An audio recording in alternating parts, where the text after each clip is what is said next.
It was a Thursday afternoon, one of those lazy, gray days where nothing exciting ever happens. I was sitting at my desk in the marketing office, half focused on spreadsheets, half dreaming about my evening coffee, when my phone buzzed. The screen said, Captain Emily Thompson. Now, that might sound like a normal name to you, but to me, that's my daughter, Captain Emily Thompson, the pride of the family. She's a cargo ship captain for Atlantic Line, one of the youngest in the fleet. 32 years old, tough as nails, and usually somewhere in the middle of the Atlantic when she calls me. So, I pick up the phone, smiling already. Hey, Captain. Miss you, sweetheart. But the voice that came through wasn't my Emily's usual warm tone. It was sharp, urgent, almost trembling. Dad, she said, is everything okay back there? I just got a call from your office. My office? I frowned. What do you mean? They said you wanted to speak to me about some paperwork from the office. But that's impossible. I'm on my ship. We're 3 days from port. I laughed, confused. What? I didn't call you, Em. I've been here at my desk all day. There was a pause, just silence, and then the faint hum of the ship's engine through the phone. Dad, she said quietly. They said I was standing right there in your office. At first, I thought it was some kind of joke. Maybe a coworker trying to prank me. But something in her voice made me freeze. She wasn't joking. Wait, I said, my pulse picking up. They said you were here? Like, here in my office. Yeah, they described me, same uniform, same voice. Said I walked in, handed over a document, and left. The words hit like cold water. Emily? I whispered. Whoever that was, it wasn't you. She went quiet again. Then she said something that sent a chill straight through me. Dad, they said I had a small scar on her left cheek. You remember the one from when I fell off the bike? They knew that, Dad.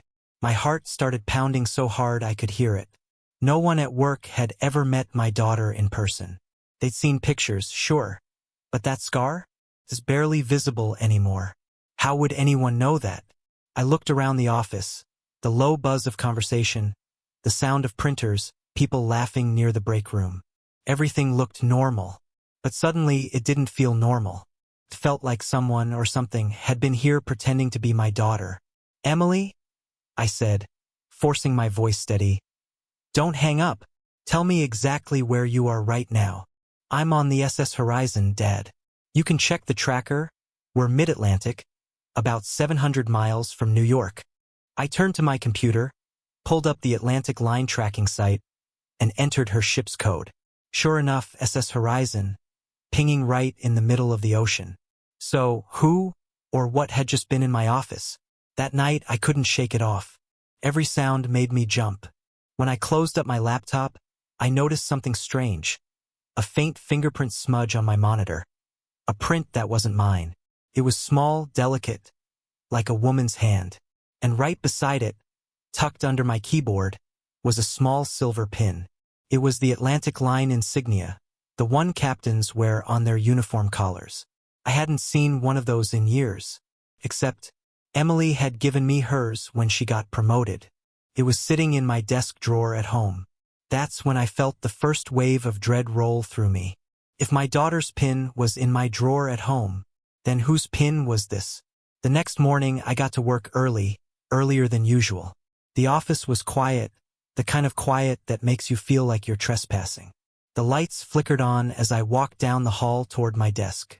My stomach twisted when I saw that silver pin still sitting there, glinting in the weak light. I slipped it into a plastic bag, the kind we used for office supplies, and tucked it in my jacket pocket. I didn't know why I did that. Maybe part of me didn't want to believe what I'd seen, but another part needed proof. Something real.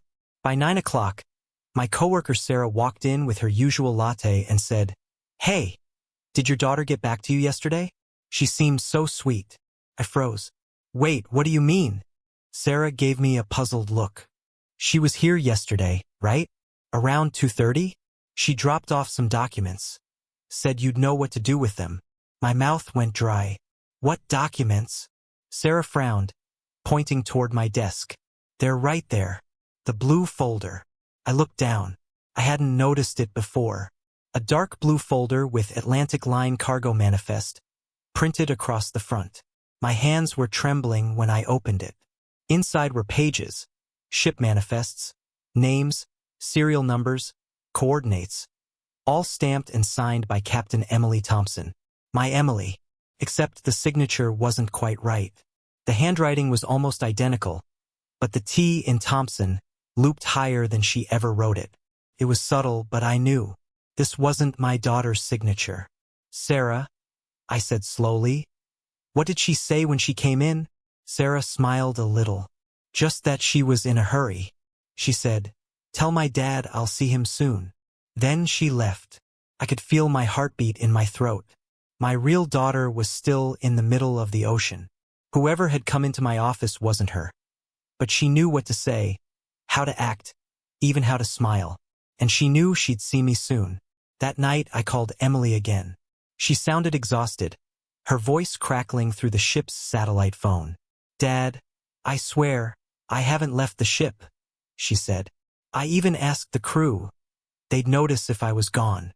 "I believe you, Em," I said. "But something's going on here. Someone came in pretending to be you. They knew things they shouldn't." There was a long silence. Then Emily said, "Dad, this is going to sound crazy, but something weird happened here, too." "What do you mean?" "A few nights ago, one of my officers swore he saw me walking toward the deck around midnight, but I was asleep in my cabin. He said she looked right at him, me, I guess, and then just vanished into the fog." The words sent goosebumps crawling up my arms. "Vanished," I whispered. "Yeah, he thought he imagined it. But now, I don't know." We were both quiet for a while, listening to the soft hum of the sea on her end. I couldn't explain it, but somehow her story felt connected to mine. Like whatever was happening to her out there was bleeding into my world here. That night I barely slept. Around 2 a.m., I heard a noise in the living room, like the sound of a drawer sliding open. I grabbed the baseball bat I kept by the door and crept out, heart hammering. The room was empty, but my desk drawer, the one where I'd kept Emily's real insignia pin, was wide open, and the pin was gone. I stood there frozen, the house deadly still. Then, faintly, from somewhere down the hall, I heard it. A voice. Soft, almost playful. "Dad." It was Emily's voice, but I knew, with every instinct in my body, that my daughter was still miles away in the Atlantic Ocean. I didn't sleep that night. I sat in my living room, staring at the spot where I'd heard her voice. The quiet hum of the refrigerator was the only sound in the house, but I kept feeling it, that presence. Like someone standing just behind me, waiting. By morning, I was a wreck. My hands shook as I poured my coffee, and when I caught my reflection in the window, I barely recognized the tired, pale face staring back. I decided I couldn't handle this alone anymore. That day, I called the local police. They came, took a statement, glanced around the house. One of the officers, a young guy named Daniels, looked sympathetic but skeptical. "So," he said, scribbling in his notebook, "someone came into your office pretending to be your daughter, then broke into your house to steal something?" "Yes," I said, "and I have no idea how they knew personal details about her. They even sounded like her." Daniels nodded slowly, then exchanged a look with his partner. "Any history of mental health issues, Mr. Thompson?" I stared at him, disbelief flaring in my chest. "I'm not making this up." They left me with a card and a polite smile that said they didn't believe a word. That afternoon I called Emily again. The line was fuzzy this time, the signal breaking up. "Dad, can't hear storm." Her voice cut in and out, but one sentence came through clear as day. "Dad, something's wrong with the horizon." Then silence. The call dropped. I tried again. Nothing. A sick feeling grew in my stomach. The tracker showed her ship slowing down, drifting off its normal course. A red warning blinked. Communication lost. That's when I remembered the blue folder. Maybe it held some clue. I spread out the pages on my dining table. Cargo logs, coordinates, signatures, and then, near the bottom, something that didn't make sense. A manifest labeled Section Delta, listing equipment not meant for transport. Communication relay devices, prototype 3B, registered to Atlantic Line Research Division. I'd never heard of any research division. And why would my daughter's cargo ship, a freighter, be carrying prototype communication tech? A wild thought hit me. What if that other Emily wasn't a person at all? What if it was something connected to that equipment? Something using her data, her voice, even her image? I needed answers. So I drove to the Atlantic Line headquarters in Newark, New Jersey, a big glass building overlooking the docks. The receptionist looked startled when I mentioned my daughter's name. A moment later, a man in a gray suit appeared, tall, polite, expressionless. "Mr. Thompson," he said smoothly, "I'm David Lang, head of operations. I understand you have some concerns about your daughter's ship." "Yes," I said, gripping the folder. "She called me yesterday, said she was still at sea. But someone looking exactly like her came into my office here. And then I found this." I held up the folder. Lang took it, flipping through. His eyes flicked over the pages, but his face didn't change. "These documents," he said quietly, "shouldn't be in your possession." My stomach dropped. "What's that supposed to mean?" He smiled thinly. "Mr. Thompson, the Horizon is conducting a classified communications test. It's not unusual for anomalies to occur." "Anomalies?"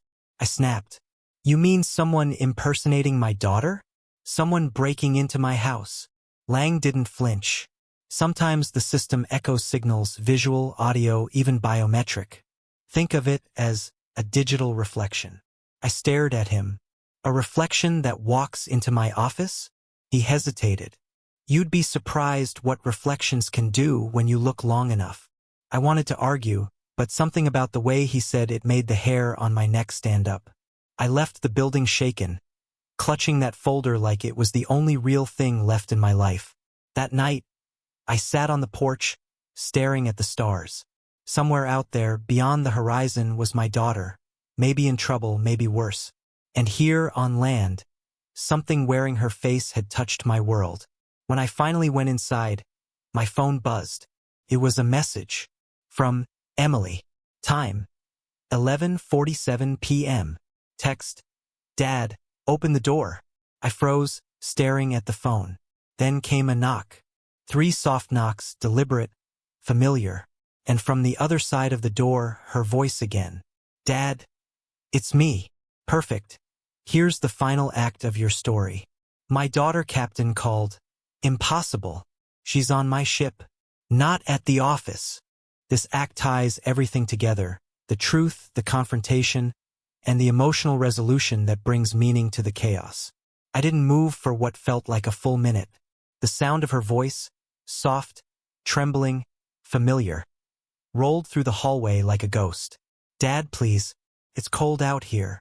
Every instinct screamed at me to open the door, but my mind was splitting in two. Because I knew my daughter, and I knew she was still on that ship.